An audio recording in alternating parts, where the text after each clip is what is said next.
Hey everybody, I'm just gonna wait a couple minutes for everyone to connect to audio and video. Um, Thank you for your patience.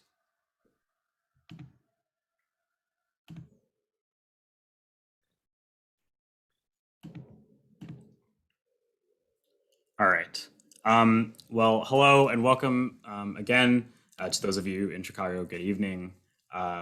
Thank you for those of you who are return customers for coming back for the second workshop in the Syrian Community Network series on Afghanistan. My name is Krishna Kulkarni. I'm going to be speaking today and leading the activities. For those of you who were here last week, you'll remember me. For those of you who are coming for the first time, welcome. I do highly recommend that you check out the recording from last week's session if you weren't there. I believe it's posted on the Syrian Community Network's YouTube page, and you can also access the PowerPoint link from the follow-up email in case you'd like to access the slides. Especially because we're talking today about the communities and peoples of Afghanistan and their cultures, I think it is especially relevant for those of you who weren't here last week to go over last week's presentation, just because it does relate to stereotypes, Islamophobia, which are keenly relevant to the way that Afghans are represented to definitely to US people based in the US, but also around the world. I also wanted to thank again Zach Whitus for setting up this series and for inviting me to be a part of it. It's a great privilege to be here with all of you and be able to share some of my kind of insights on Afghanistan. I realized that actually last week I didn't talk at all really about my work, or I kind of obliquely referenced it. I was a graduate student at the Chicago Center for Middle Eastern Studies along with Zach. We were there together. And kind of as part of my master's work, I was looking at the formation of nationalist discourses in the Afghan press and in the 1920s and 1930s specifically. I don't want to bore you or put you to sleep with the details of that research, but it certainly was a kind of fascinating time to look at the ways that the modern Afghan nation state came about, and is also kind of a very different time in Afghan history from the one that we conventionally think of, in the past few decades, one of war.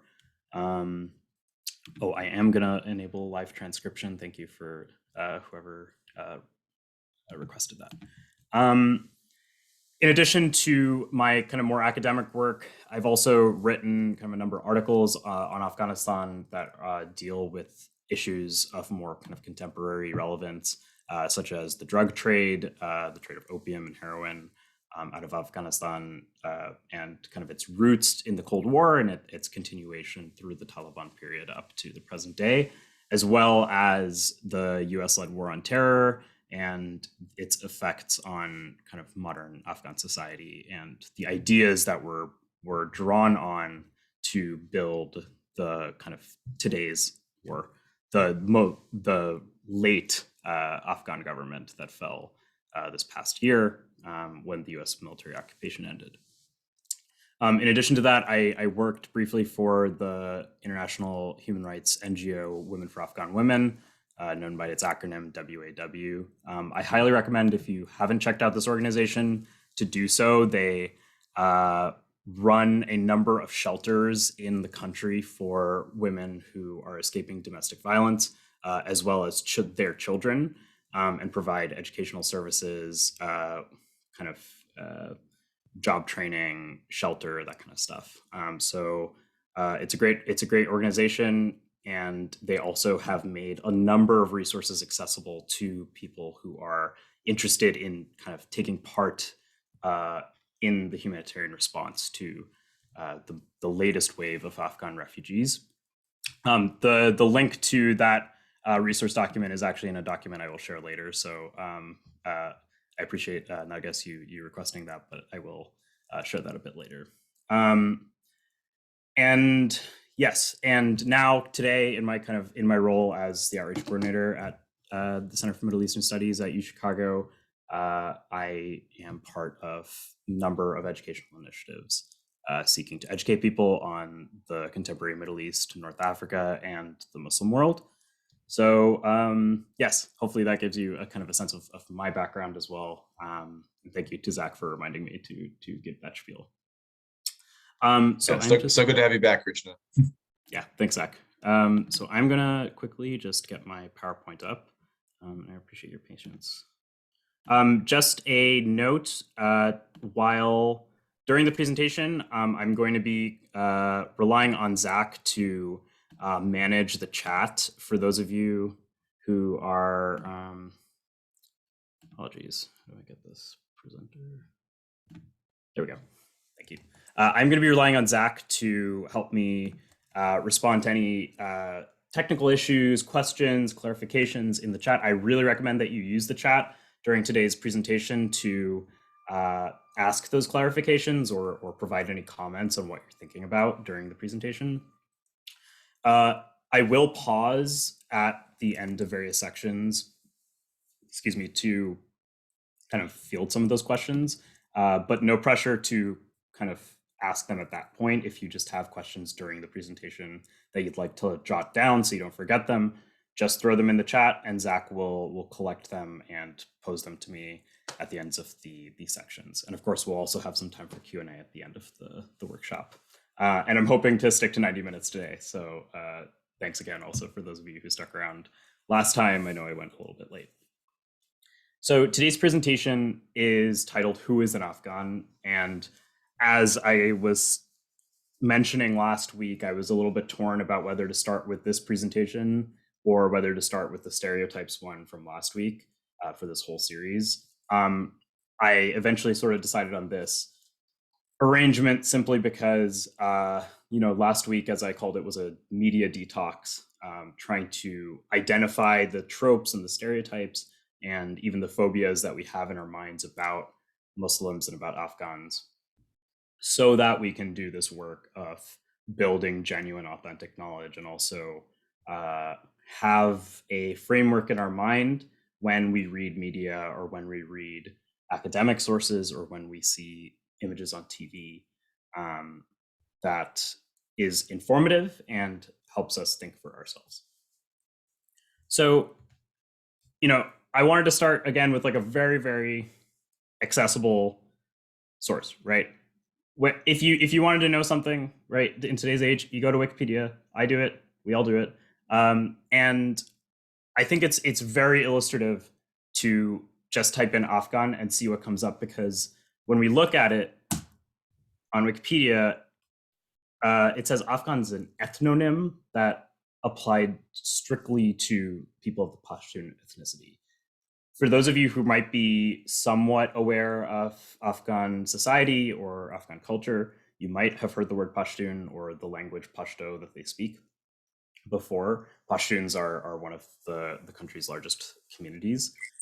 And it's very interesting to see that Wikipedia defines Afghans, or equates Afghans with Pashtuns, because this, I want to just stay from the beginning, is a stereotype.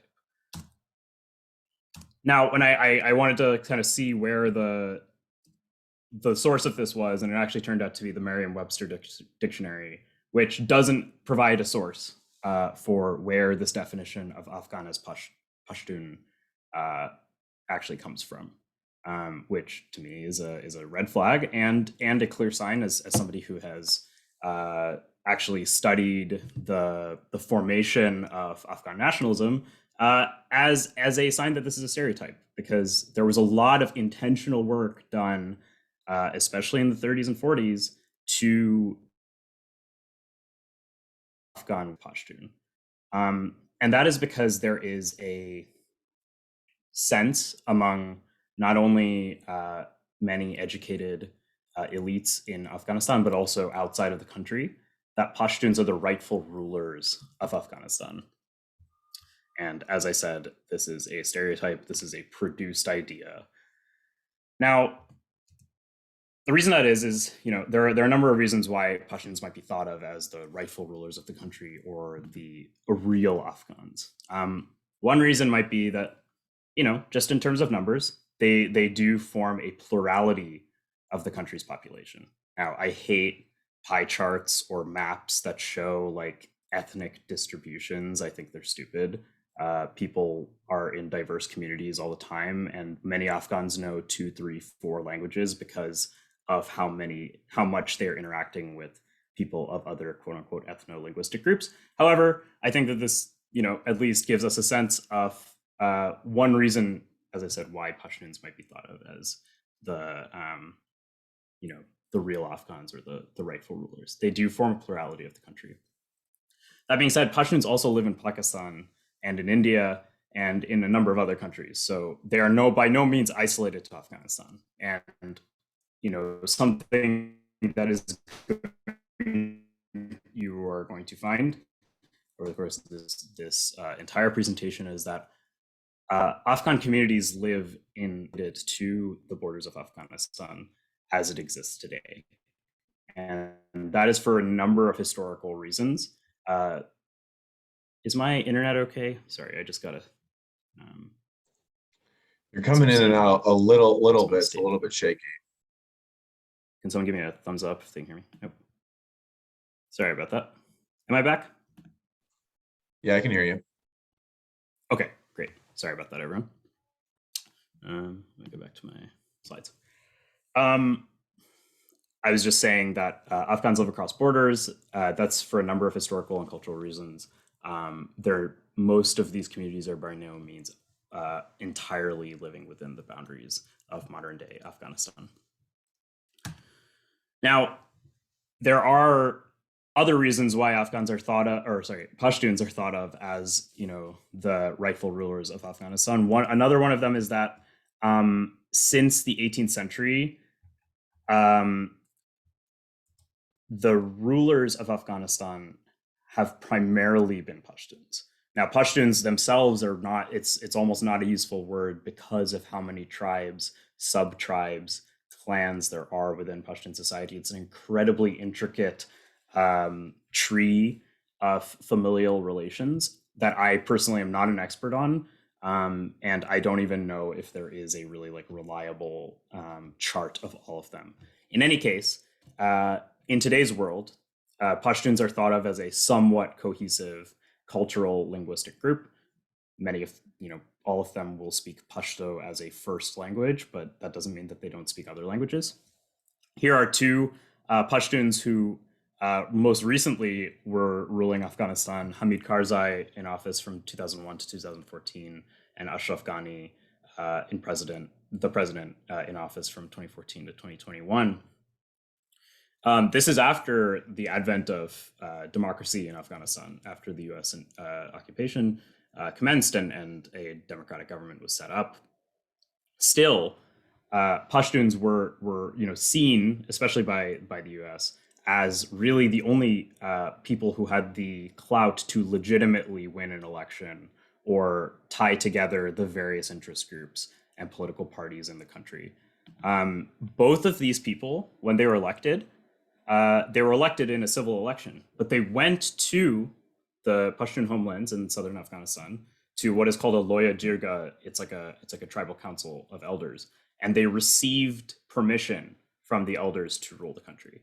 And I think that does say a lot about the embedded forms of legitimizing rulers that still persist even after, it doesn't matter what the governmental system is, those traditions kind of live on, and those accepted ways of certifying someone's power or right to kind of administer political affairs.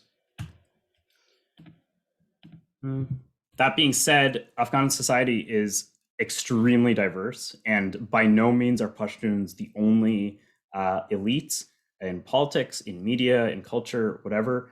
There are lots and lots of cultures that make up the current political or socio-cultural fabric of Afghanistan. And I hope that we can at least make a start towards giving you the tools to understand where those communities come from, how they are significant and contributing to Afghan society today, and what challenges they uniquely face.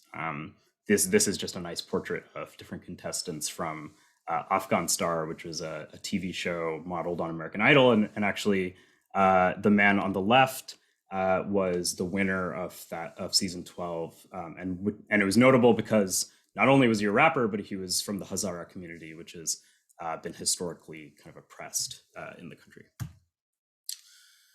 Now, another thing to keep in mind is that there is a huge rural-urban discrepancy in Afghanistan in terms of where people live. Primarily, people live in rural areas, and the government's reach, specifically the government in Kabul's reach, has been notably limited due to this fact. So, while people might say that this is a, whatever, primitive or traditional form of government, whatever sort of code word you want to use for saying that it's backward, right? Given the stereotypes of presentation that we were discussing last week.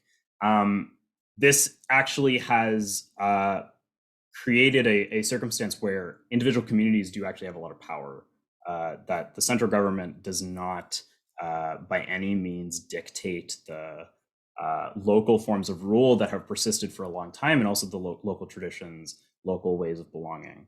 And as a result, community traditions and community heritage live on very strongly. People identify very passionately with their cultural backgrounds because there has been an ever-present challenge for elites in Kabul to try and centralize or unify the country that has been resisted by the fact that simply there is not a huge urban population,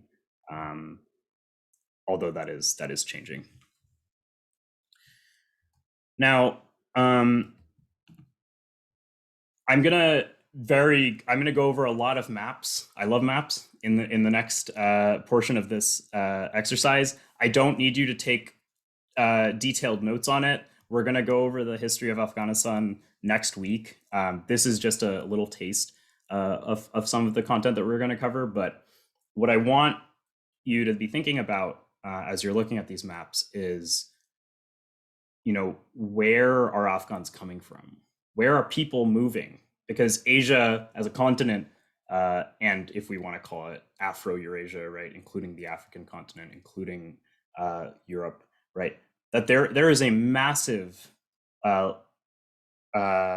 amount of space where people are moving throughout time, throughout recorded history, and that has been the driving factor behind a lot of the diversity in Afghanistan.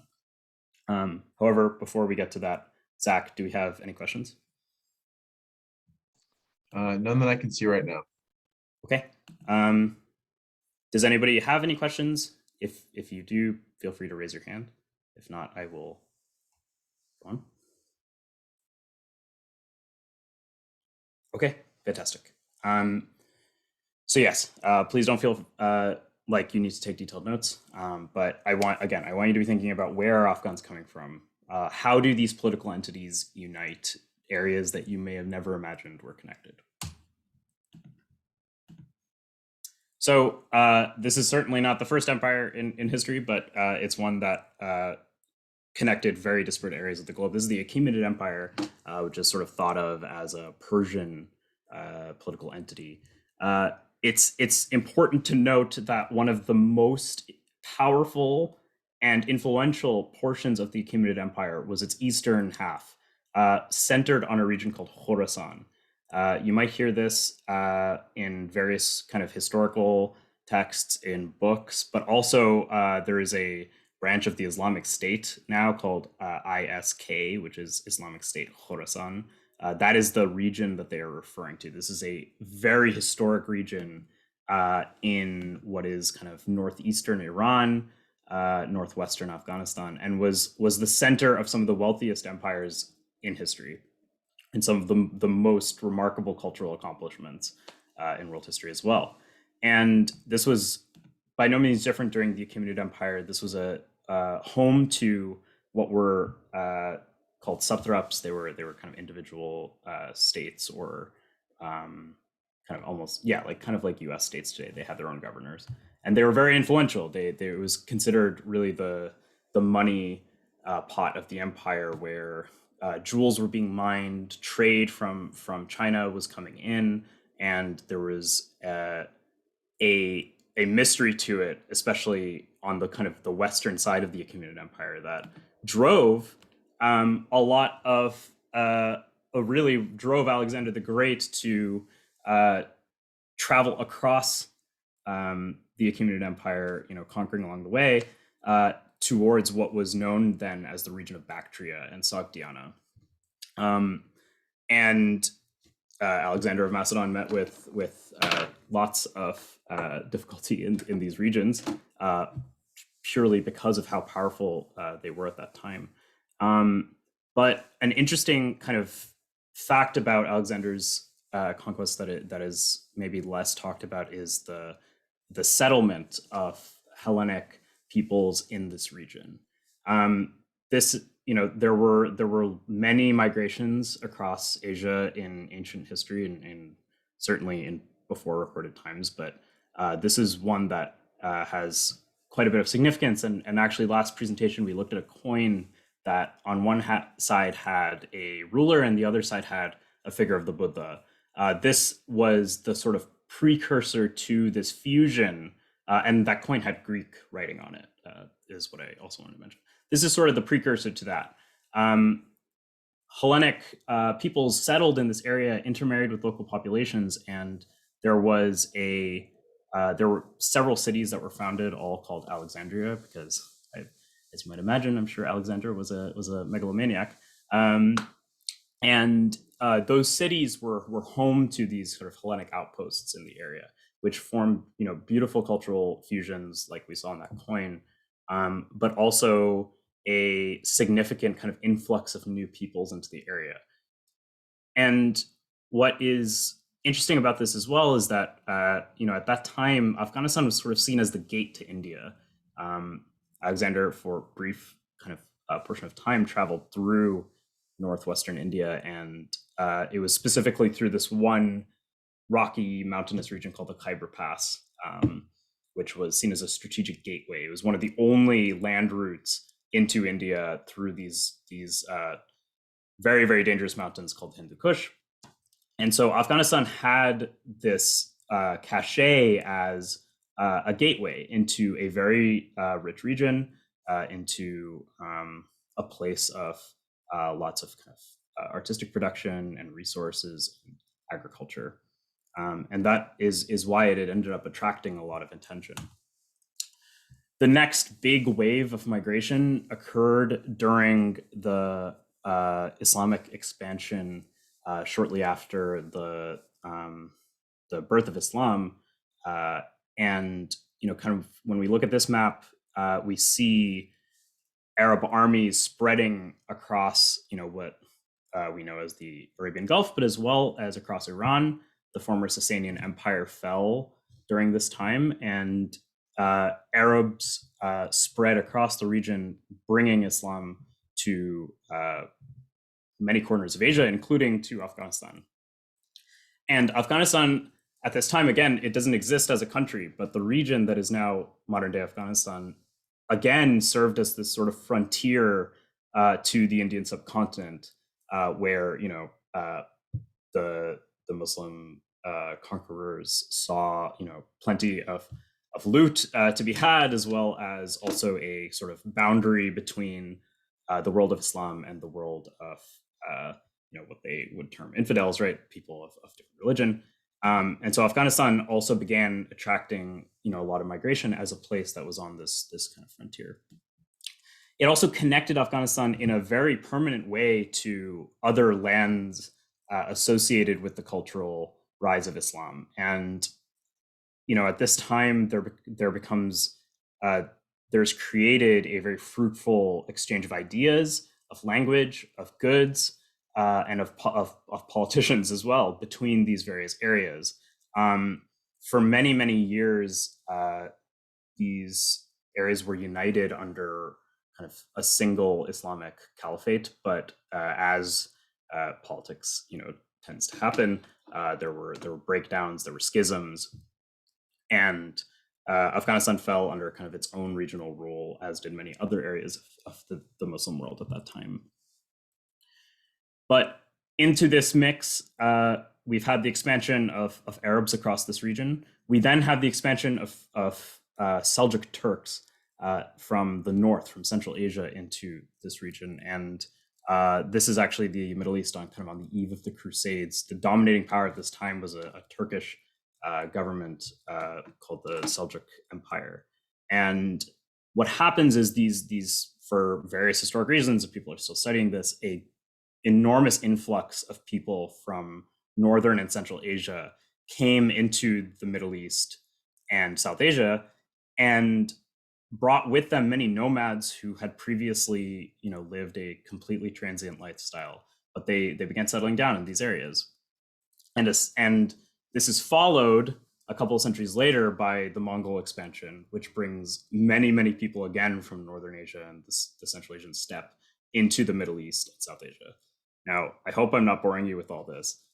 All this to say that there are lots and lots of people basically taking the highway of Central Asia into the Middle East or into South Asia. And Afghanistan is right there on the precipice. If you've been paying attention to these maps, you might see some cities that you actually recognize, like Herat, Kabul, Kandahar. They're all in these maps. And all these armies are going through these areas. Soon enough, this region has become such a strategic land that massive, very wealthy empires are literally battling over it as a middle ground. And this shows. I actually showed this map last presentation. This is the Mughal and Safavid empires, which had a kind of moving frontier across Afghanistan. Soon, this would be the British Empire and the Russian Empire fighting over this territory. Another aspect of this is also not something not associated with military conquest, but actually with trade.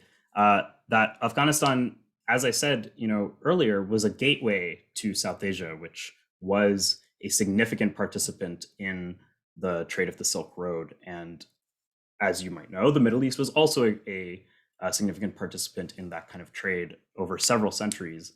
And I actually hate showing maps of the Silk Road because they're always incomplete. These were routes that were transiting every nook and cranny you could imagine through the mountainous areas in the Tibetan Plateau and through Afghanistan. But you see on this map, Kabul, see Balkh, which is now near modern-day Mazar-e-Sharif, and several other cities were involved in literally mediating the trade that was coming from East Asia, or was coming from the Middle East, or was coming from South Asia. This has kind of given rise to a term calling Afghanistan the center of the world. In some way, I mean, there's no center to the world except the core of the earth. But this is a very this is very evocative of that term in the way that Afghans were at the very center. And I think it is important to note that the word Afghan was constantly accruing new meanings through these processes of mediating trade or military conquests or migrations of new peoples. And that is what gives the idea of being Afghan today such a complexity, but also such a diversity. Now, this is a really quick section, so I will stop after this for questions. An important thing to note is that there have always been tensions between communities, whether they have religious diversity or linguistic diversity or whatever. But in the last century, this process of tension has sped up significantly, and a big part of that was the Afghan Civil War of the 1990s. Again, please don't feel the need to take detailed notes. We will go over this, in much more detail next week and the week following it. But what is important to know when it comes to how Afghans living today experience their community heritage and their community identity is by sort of which side were you on. And that's not just the war against the Taliban, that was the war against the Soviet Union. And that was also the civil war between different factions. So this actually shows a map of the conflict between the Taliban and the Northern Alliance, which took place in the mid 1990s.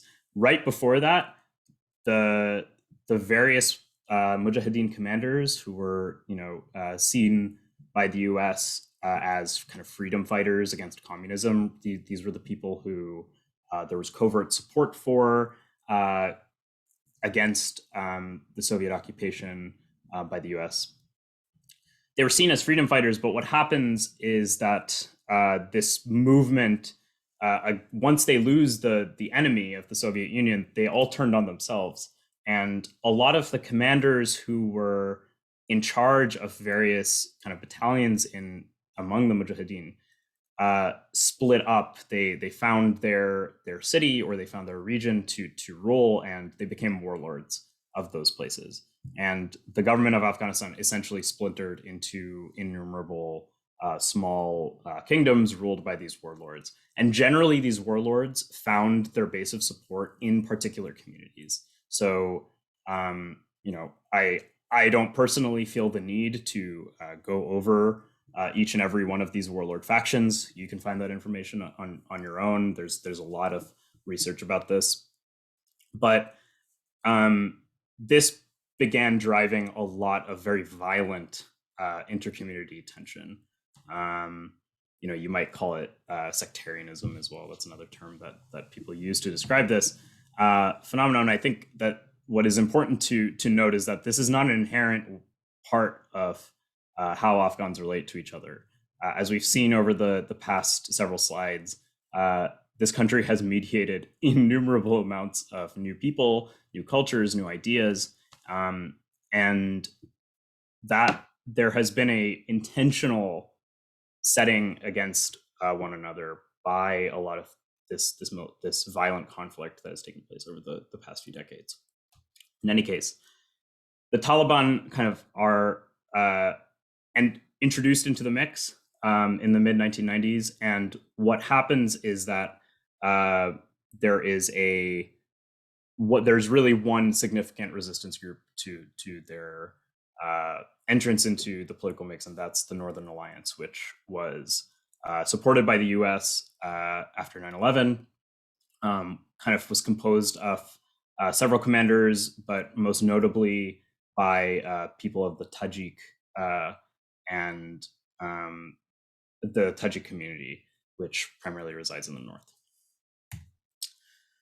This is also, the other side of this coin. There have been the intercommunity tensions within Afghanistan. There has also been an enormous outflow of people. And we're certainly all familiar with the refugee crisis that is currently happening. I really like this map because it shows how long this has been going on for. This refugee crisis has been in the works since 1979 and continues today.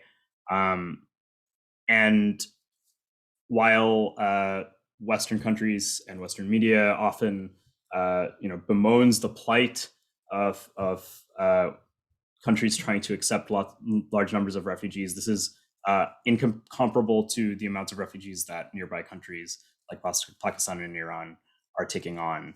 And as a result, there is a massive Afghan diaspora. Those people, there was a great question last week about what kinds of Afghans are coming who are leaving the country, like what kinds of Afghans are coming to the US or are coming to Europe or whatever. Are they wealthy? Are they more well-to-do? Are they more well-educated? And partially an answer to that is that yes, those who can pay to leave have left, and a lot of the time those economic divides also fall kind of between communities. So as I was saying, the Hazara community in general is less economically well-to-do, more marginalized, and as a result, a lot of Hazaras don't come to the US. They go to Iran. And what has happened is that there is also a lot of commentary on Afghan affairs, on Afghan community tensions in Western media, and a lot of the time the people saying those things or people who are kind of seen as informants, who are Afghans in the diaspora, fall along kind of certain community lines. And so, it is also important to note that not everybody can speak for themselves in the Western media, and it is most important to talk to a wide range of people, check your sources, to use that lens that we talked about last week to think about what biases might be coming into the picture. Just going to stop there before we kind of go into more detail about Afghan communities. Are there any questions? There was one question that came up about the Bedouin and where they originate. Yeah, so I will say this again.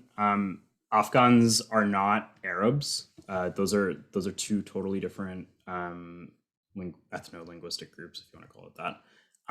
Arabs primarily are located in actually literally the term Arab only connotes a linguistic tie. So what that means is if you speak Arabic, you're an Arab.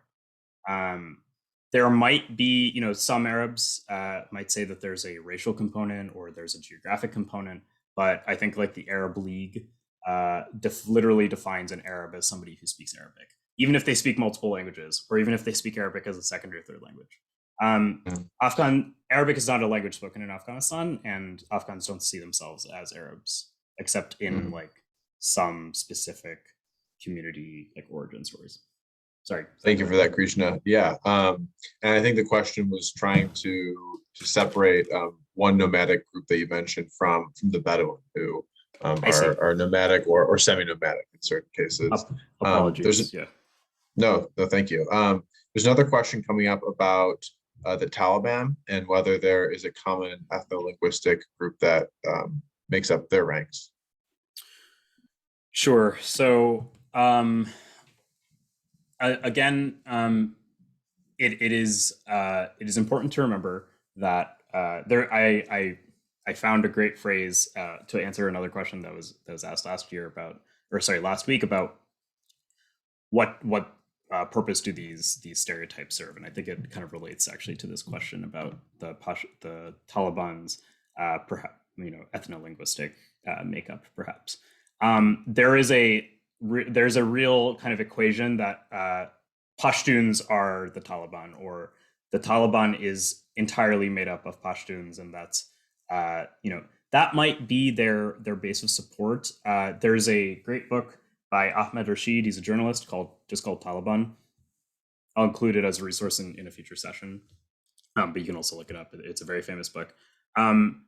What he traces in the first few chapters of the origins of the Taliban is extremely important to understand, because there is not a particular like ethno-linguistic motivation to the Taliban as a kind of political force in Afghan politics today. However, like the warlords who were fighting in the Mujahideen had certain bases of support within particular ethno-linguistic communities.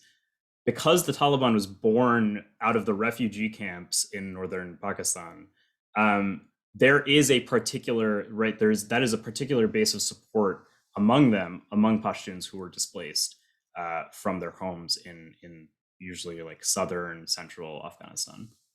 So while the reason that I'm careful about answering that question is because of this paragraph that I found in a book that I like, which is that the way that we interact with Afghanistan, especially when it's politicians or people who are involved in some way in the military mission or the war on terror as it relates to Afghanistan, the purpose of a lot of these stereotypes is to rule that country or encourage rule of that country as cheaply as possible. And what that means is we're not going to think too deeply about how these communities interact. We're not going to think too deeply about perhaps potential political motivations behind these movements. We are just going to equate them with a particular ethnic stereotype or a particular religious stereotype, right?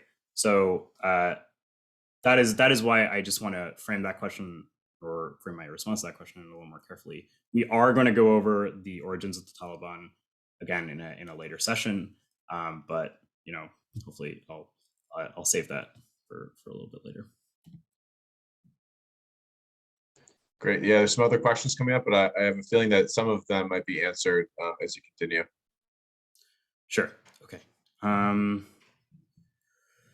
right. So the next portion of this presentation is going to hopefully kind of enable us to meet a few of these communities. I was not able to represent every single community in Afghanistan. There are many, many. I want to just at this point introduce you to some of the largest communities.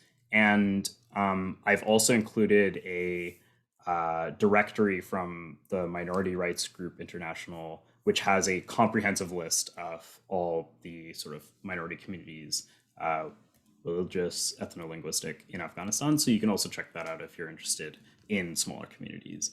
But we just really don't have the time to go over every single one.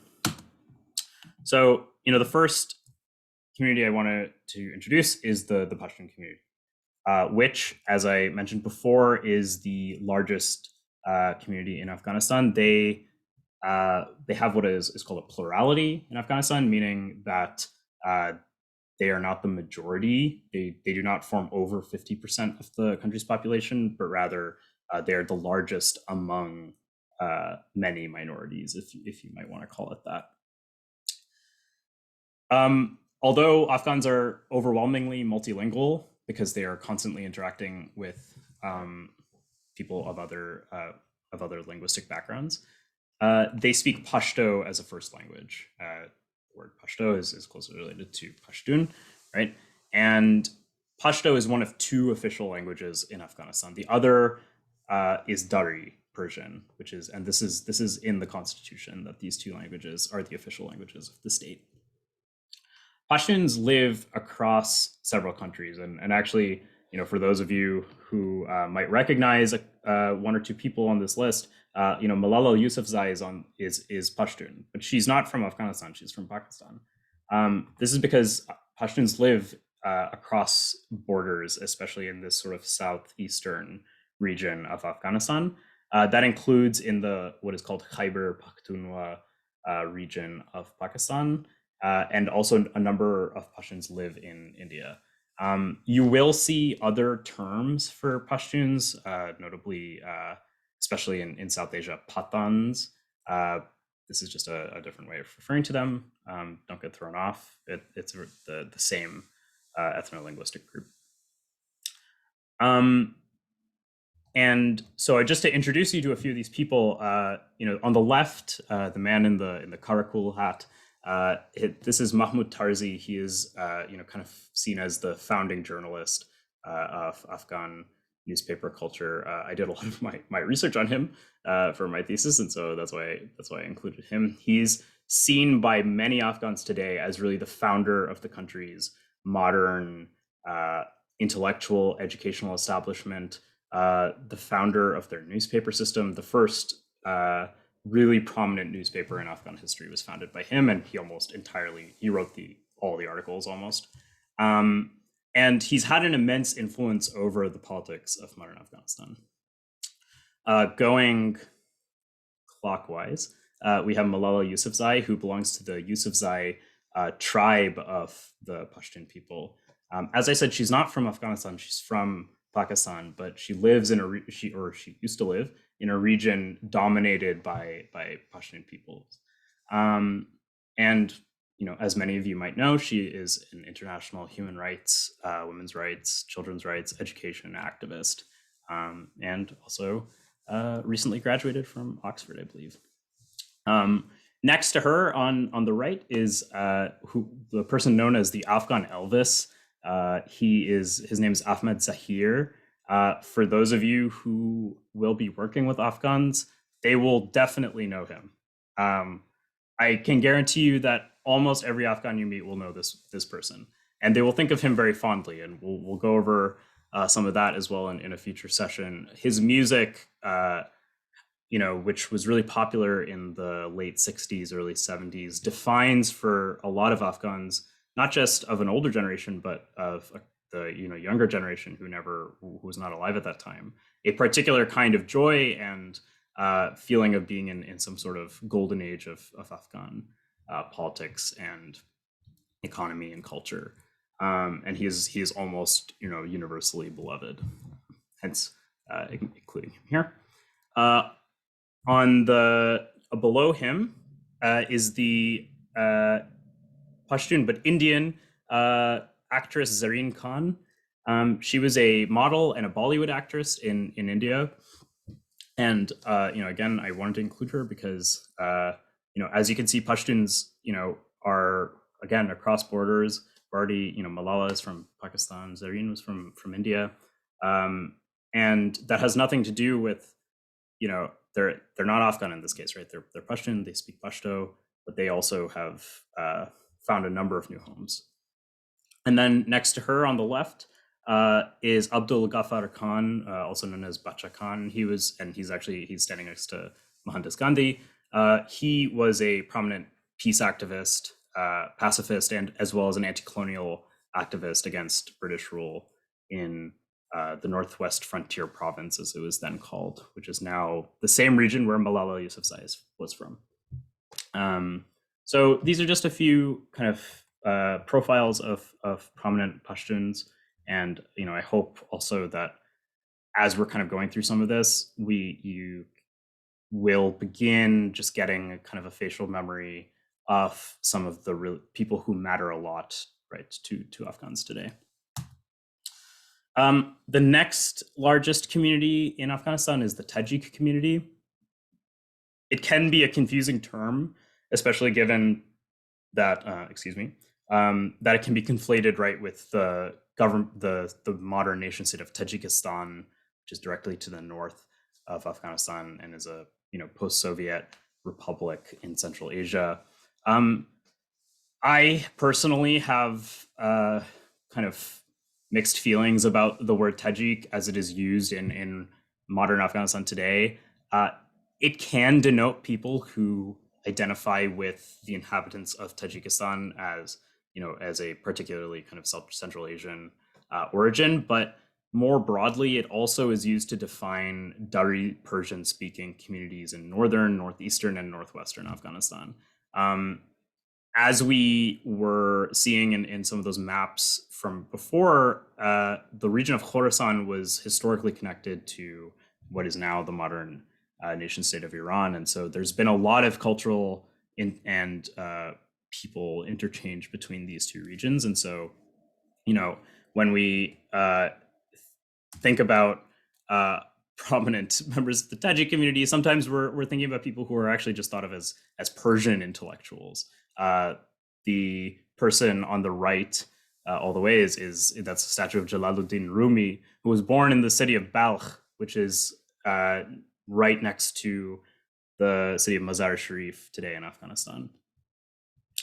Tajiks form a really like a very influential political and economic group in modern day Afghanistan, and as a result, they were a key as a community or as a politically organized community, key ally of the United States when fighting the Taliban, because Tajiks were very prominent in the Northern Alliance, which, as I was mentioning, was a faction opposed to Taliban rule. And kind of as we can see here, these are three members of the modern Tajik community. On the left, he's now dead, but Ahmad Shah Massoud, who was the leader of the Northern Alliance, and for those of you who are interested in military history, was considered one of the most skillful commanders of the Mujahideen era, and was killed days before 9/11 took place. And it is thought that he was killed because he was seen as a great threat to the Taliban and to Al Qaeda. In the center is Abdullah Abdullah. He was most recently the chief executive of Afghanistan in the government that fell a few months ago. And on the right, we have Fawzia Kufi, who is another Afghan politician and the former vice president of the National Assembly. As far as I'm aware, Fawzia Kufi has left the country, but I believe Abdullah Abdullah is still there. As I had mentioned earlier, Tajiks also claim many members of sort of this Persian-speaking intelligentsia in over the course of history as members of their community. Iranians will also claim some of these people, so it can be very contentious and interesting to look at who communities will fight over as sort of a historic founding figure or somebody who was influential in their particular culture. On the left, we have Rabia Balkhi, who was a medieval poet, and she is considered, one of the first prominent female poets in the Persian tradition. In the middle, we have somebody known in Europe and the US as Avicenna, or in Arabic, Ibn Sina. He was born also in the city of Balkh. All three of these people were born in the city of Balkh. And I hope that gives you a sense of how important this place was to the cultural life of the Islamic world for a very long time. And as I said, on the right, we have a statue of Jalaluddin Rumi, who I'm sure many of you are familiar with his poetry, given how popular it has become. And what I just want you to know, again, you don't have to memorize these names, but the Tajik community, given that they speak Dari Persian as a first language, will look to these figures, right, as key kind of leading lights in the history of their community. The third largest community, this is where it starts to get a little difficult. A real good census has not taken place in Afghanistan in a long time, but Hazaras are kind of considered the third most popular, or populous, certainly not third most popular community in the country. Hazaras overwhelmingly are marginalized in Afghanistan today. This is for a number of reasons. One of the most important reasons is that, unlike a lot of other Afghan communities, which overwhelmingly practice Sunni Islam, Hazaras primarily identify with Shiism. This means that they venerate the family of the Prophet Muhammad and believe that his descendants, through the line of his son-in-law, Ali, are the rightful leaders or imams of the Muslim community. Hazaras are, really severely marginalized because of this, and some of the most prominent attacks on the Hazara community have taken place in recent memory by the Taliban, but certainly over the past century, and even under the democratic government of the past 20 years, they've been economically and politically marginalized, and this is a really unfortunate reality. Hazaras are viewed with suspicion by a lot of other Afghan communities. They are, overwhelmingly the victims of violence. And as a result, I think it is, important to remember that this kind of marginalization takes place for a lot of different reasons. But it certainly doesn't excuse it. And Hazaras, are a really, really key kind of contributing community to the cultural and social life of Afghanistan as well. In order to kind of talk about that, I wanted to, again, profile a few different Hazaras who are prominent today and historically. On the left is Salima Mazari. She was profiled a lot by news coverage in the months leading up to the end of the U.S. military mission, because she was one of the few district governors in Afghanistan who was a woman. She was the district governor of an area called Charkint. And she actually organized a lot of military resistance to Taliban rule locally among her people. Oops. Get back into presentation mode.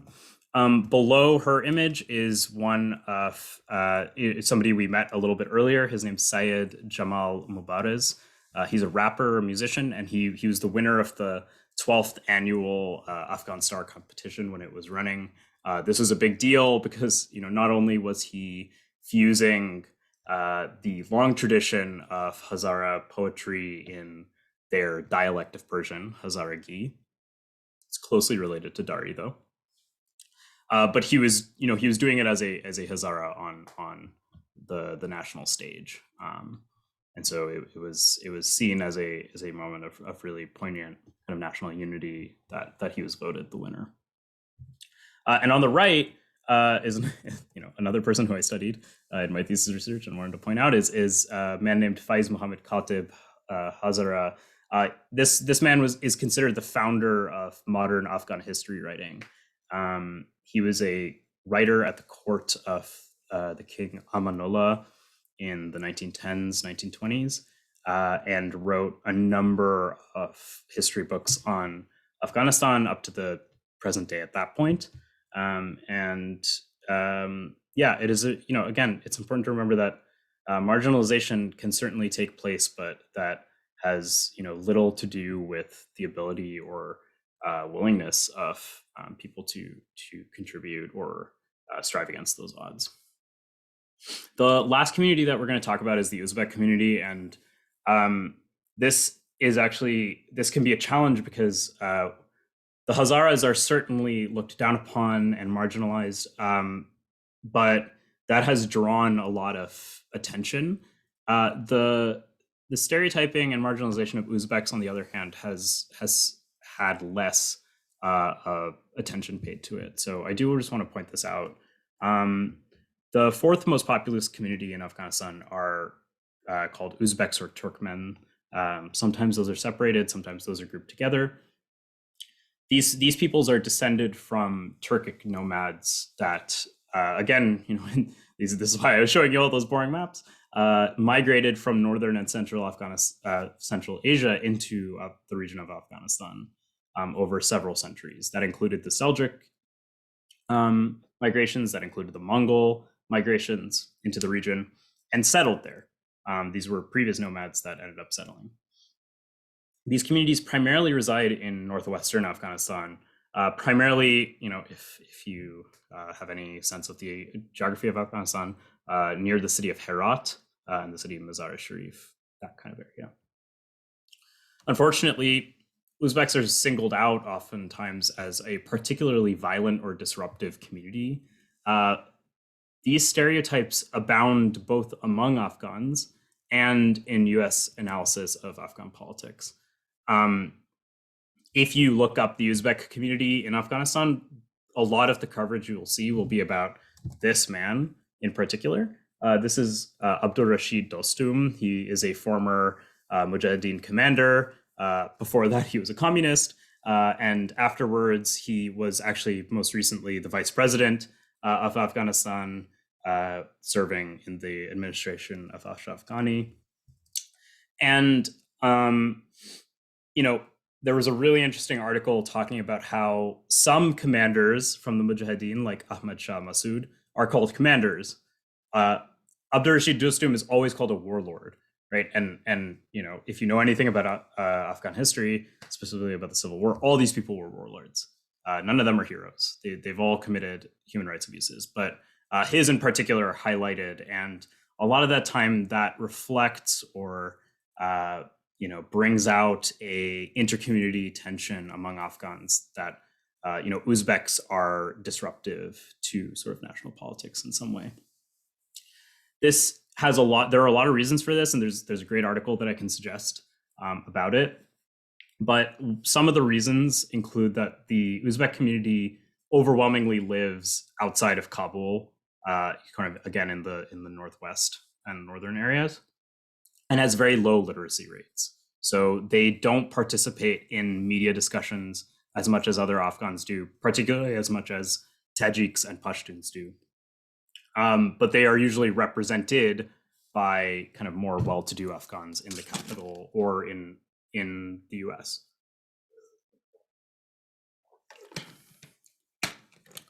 Uzbeks and Turkmen both speak Uzbek as a first language.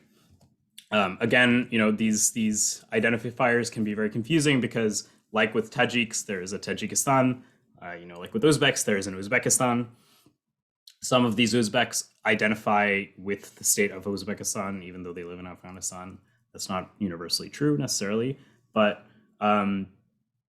this language is the same that Uzbeks in Uzbekistan will speak. It is a dialect of Turkish, and it is derived from a branch of the. There are lots of Turkic languages, but it's derived from a branch of it that is shared with the dialects of Turkish that are now spoken in Kyrgyzstan, in Kazakhstan, and in Xinjiang, which is the region in China where Uyghurs live.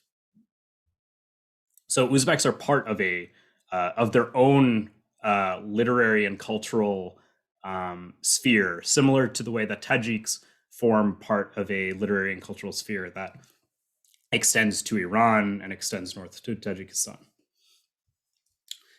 The name of this sort of predecessor language was Chagatai Turkish, and it actually flowered in Afghanistan during the time of the Timurid Empire.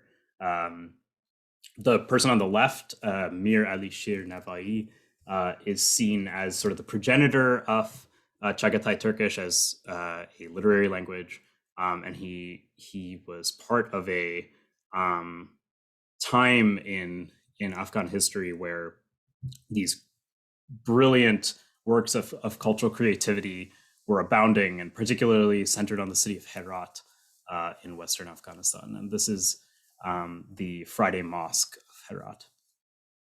The reason I include this again is, like with the Hazaras, despite excuse me, despite the marginalization they have faced, Uzbeks also look to a tradition and a history of contributing to the social and cultural fabric of Afghanistan that is quite significant. Okay, so I think I again went over time, but why don't we take a 5-minute break, come back here at 7:10 Central Time. I will go through any messages in the chat and maybe just respond to them over text, like over chat. And we'll go into breakout rooms after that. Thank you again for your attention. I appreciate you, taking the time for this, and I look forward to seeing you at the breakout rooms in a few minutes. So see you back here at 7:10.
All right. Hopefully everyone managed to get a coffee or a tea or something to eat or a stretch in. I am now going to actually I'm gonna